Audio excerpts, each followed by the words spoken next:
So, we reached 50,000 subscribers. Thank you everyone, and thank you to all of my channel members. I really appreciate all of you.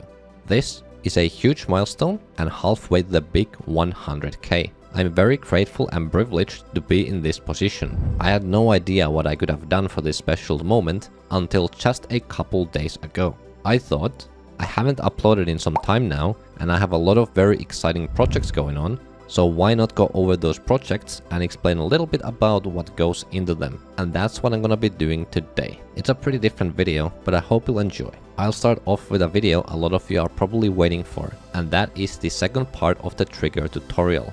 The next trigger guide's script is currently about 26 minutes long, and I'm still missing the script for these triggers. Don't worry, it will come out eventually. I started this series as I have quite a bit of knowledge about the triggers, and I asked on Twitter if people were interested in a thorough guide on them, and it was an overwhelming yes. First, I needed to think about a general structure. It's not an easy task as some triggers have simple functions, but also very complicated ones. For example, the move trigger simply moves stuff, but you can also make it move to a specific location, and you can also choose which part of the structure moves to that location. It can get complicated pretty quickly, but I still wanted it in the beginner section. Next was categorizing the triggers. This part was very subjective, but I think I did a pretty good job with choosing easy standalone triggers for the easier sections. After that is the script explaining every trigger in detail, and then voiceover, and then editing. I do all of it alone, so it takes time, especially since I have other things in my life too. I actually got married a couple months ago. Here are some pictures of my beautiful wife and us. I posted about it on Twitter and my Discord, but if you haven't heard about it, now you know.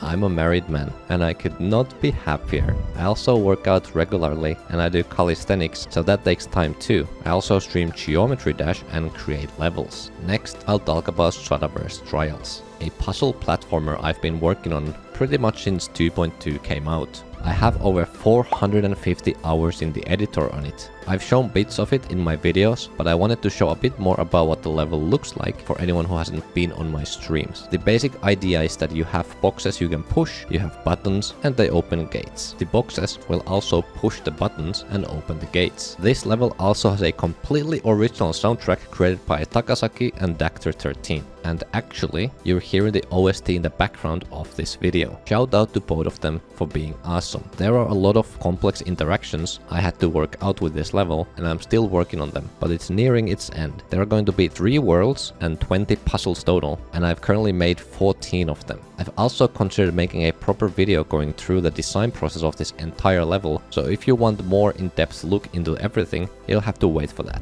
Next is a project that I started pretty recently, and I've been obsessed with it, to be honest. So, you might have seen some of the randomizer mods for other games such as Hollow Knight, and I was wondering what a randomizer would look like for GD. Well, I came to the conclusion that it should be official levels, but you would get a randomly chosen part of a random chosen level to play them one after another. That's the idea behind this level, and it's actually almost finished. I've added all of the levels except for Dash, which I'm currently working on. This project quickly transformed from simple to very advanced trigger work. The idea is really simple. Choose a random part and move it, but there's a lot to take into consideration. Triggers and speed portals cannot be moved in the x-axis, so I can't use them as they are in levels. I have to spawn them at the right time. This becomes tricky with different speeds. I have to teleport the player to the speed portals and make fake ones. Also fake official coins, syncing music, making all transitions work seamlessly, aligning game mode borders, separating parts, and much more. And as more stuff was added, the more complicated it became. And Dash is also a very complicated level, but I'm making good progress.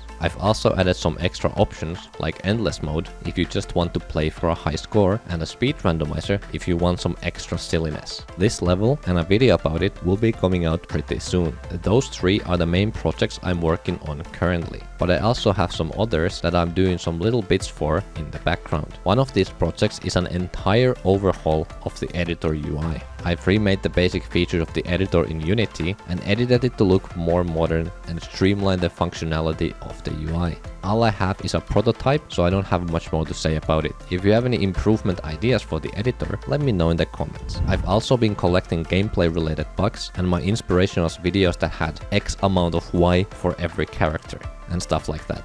I thought it would be interesting to have 10 bugs for every game mode, but I quickly realized that I don't know that many bugs. Then I thought maybe 3 per game mode, but that also didn't really work out. It's still my goal, but I have a bunch of general gameplay bugs, so I might be changing the video a little bit. And for the final project I have the elusive Noble Machine. This is the 4th and final installment to the Machine series. I have chosen the song I will use for it, and I have the sections and general idea ready, but no layout. There are 2 new big elements I want to do with this level. Asynchronous symmetrical duels, where the players move in the x-axis, and a Truel mode, where you have 3 players at once. I've been working a little bit remaking the physics for every game mode, so I can freely use any game mode I want for the 3rd player. And that concludes all of my current projects I'm kinda actively working on. I'd also like to go over how my content becomes a reality from just ideas. Whenever I get an interesting video idea, I write it down so I'll remember it later. And yes, I'm gatekeeping my video ideas. Anyway,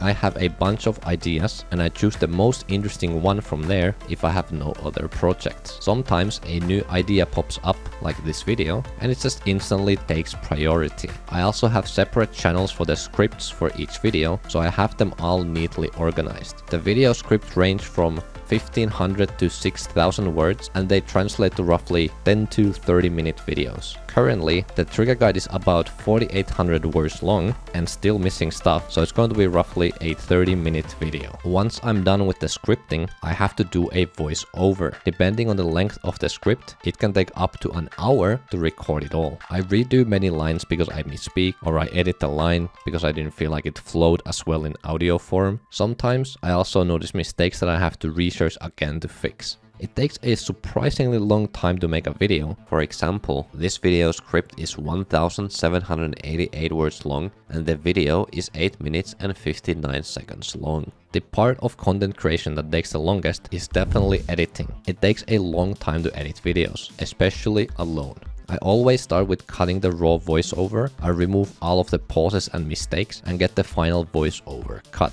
After that, I start gathering footage for every part. It's a constant back and forth recording footage and editing it. The final part of the process is rendering the video and then uploading it on YouTube. Rendering takes an hour or 2 and uploading is pretty fast since I have a good internet speed. While all of that is happening, I'm working on the thumbnail, which can take an hour or 2 as well. Here you can see how the thumbnail making process works. I actually made a tool that helps me with my thumbnails as well as editing stuff to add the hexagonal pattern for branding purposes. I also have another tool I use to edit the script into subtitles. All of my videos since 2022 have subtitles. I still need to fiddle with the timing of the subtitles a little bit, but it's not a big process anymore. I only recently started tracking how long it takes for me to edit, so take the next numbers with a grain of salt. For the first trigger guide video, it took me 3 hours to cut the voiceover and the raw file was 45 minutes long. So we can say it takes roughly 3 times the length of the voiceover to cut it. Editing took me 37 hours and the video is 17 minutes long, which means it's roughly 130 times the length of the video. Now, if we take that and use it for the longest video on my channel thus far, which is every visual mistake in Geometry as official levels, it would have taken me roughly 5 hours to cut voiceover and 60 hours to edit. That's 65 hours only for the editing part of the video. There's also the video ideation phase, researching the topic and writing the script, which all take a substantial amount of time as well.